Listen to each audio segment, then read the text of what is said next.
தமிழக வெற்றி கழகம் என்கின்ற அரசியல் கட்சியை கடந்த பிப்ரவரி மாதம் தொடங்கிய தளபதி விஜய் அவர்கள் அதனுடைய கொடி அறிமுக விழாவில் இன்று கலந்து கொண்டிருக்காரு.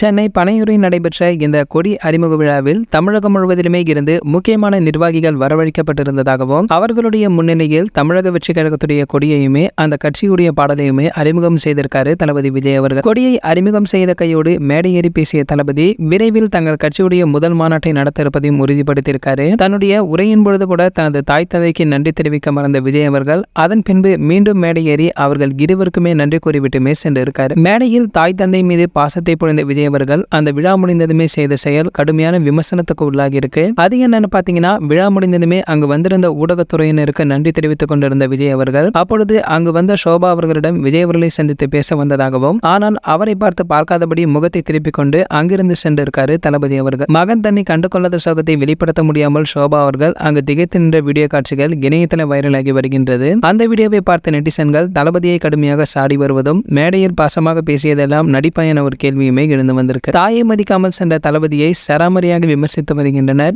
மேலும் கட்சி நிகழ்ச்சியில் கூட அவரது தாய் சோபாவும் தந்தை எஸ். ஏ. சந்திரசேகரும் கலந்து கொண்டது இதுவே முதன்முறையாகும். இந்த வீடியோ தான் தற்பொழுது காட்டு தீ போல் பரவி வந்துட்டு இருக்கு.